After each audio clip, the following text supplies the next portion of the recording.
দেশ আবারও রক্তাক্ত হবে, হয় সত্যের জয় হবে, না হলে মিথ্যার জয় হবে। এভাবে আর কতদিন চলবে? বাংলাদেশ আজকে ফয়সালা করবে। ছাত্ররা বাংলাদেশ সুদিনের অপেক্ষা করতেছে মনে হচ্ছে। তোমরা যতই সুদিনের অপেক্ষা করো না কেন, আওয়ামী লীগের সাথে লাগতে আসলে তোমরা পারবা না। তোমাদেরকে মেরে তুষ করে দেওয়া হবে, গুলি করে মারা হবে। বোঝো নাই ব্যাপারটা? ভেবে চিনতে লাগতে আসো।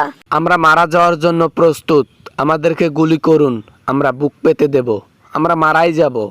তবু অন্যায়ভাবে বাংলাদেশের মধ্যে যাদেরকে ধরেছেন তাকে ছেড়ে দেওয়া হোক, যাকে টর্চার করেছেন তাকে ভরপাই দেওয়া হোক। আপনি যাদেরকে মিথ্যা মামলায় ফাঁসিয়েছেন তাদেরকে ছাড়ার ব্যবস্থা করুন। না হলে বাংলাদেশ হয় রক্তাক্ত হবে আওয়ামী লীগ দিয়ে, না হলে হবে ছাত্র দিয়ে। একটা জিনিস আমি বুঝি না, আমি এই কথাটাই বুঝি না। তোমরা যা চাইলা তাই তোমাদেরকে দেওয়া হলো, তোমরা যা চেয়েছো তার চাইতে অতিরিক্ত দেওয়া হলো। তারপরও কেন আবার আন্দোলন করতে হবে? আবার কেন রক্তাক্ত আমাকে দেখতে হবে? এ আন্দোলন কোঠা আন্দোলন না, এ আন্দোলন মুক্তির আন্দোলন। এ আন্দোলন আমাদের ছাত্রদের আন্দোলন। এ আন্দোলন তাদের জন্য যাদেরকে অন্যায়ভাবে গ্রেফতার করা হয়েছে এবং শাস্তি দেওয়া হচ্ছে, রিমান্ডে নেওয়া হচ্ছে। এ আন্দোলন তাদের জন্য যারা নিরপরাধ এবং তাদেরকে শাস্তি ভোগ করতে হচ্ছে। তাদেরকে শীঘ্রই ছাড়া হোক, না হলে বাংলাদেশ হয় রক্তাক্তে বন্যা হয়ে যাবে, না হলে বাংলাদেশে আপনারা থাকবেন। ফয়সালা করুন। আমার আর বলার ভাষা নাই, আমার আর বলার ভাষা নাই। এভাবে আর কতদিন আমাকে দেখতে হবে? আর কতদিন সহ্য করতে হবে? আমার দেশের মানুষগুলো মারা যাচ্ছে। এইভাবে সাংবাদিক ডেকে অভিনয় করবেন না।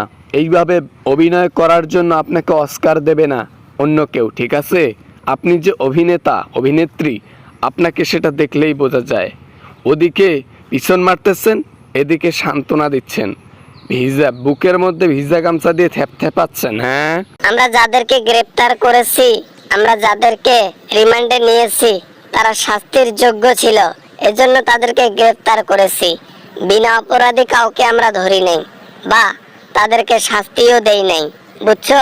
ন্যায়ের পক্ষে আন্দোলন করা আর অধিকার নেবার জন্য আন্দোলন করা, এটা যদি অন্যায় হয় তাহলে শুধু কিছু মানুষকে ধরা হলো কেন? যত ছাত্র সমাজে ছাত্র আছে সবাইকে ধরা উচিত ছিল, ঠিক আছে? আন্দোলনে তো আর খালি 200-400 লোক লিপ্ত ছিল না, কোটি কোটি লোক লিপ্ত ছিল। আপনি কোটি কোটি লোকদেরকে ধরুন, তাহলে মানব আমরা সবাই অপরাধী। কিছু লোককে ধরে শাস্তি কেন দেওয়া হচ্ছে? সো আই হোপ ভিডিওটা আপনাদের ভালো লেগেছে অ্যান্ড অনেক এনজয় করেছেন। যদি ভালো লাগে অবশ্যই লাইক করবেন, কমেন্ট করবেন, শেয়ার করবেন। শেয়ারটা বেশি করবেন।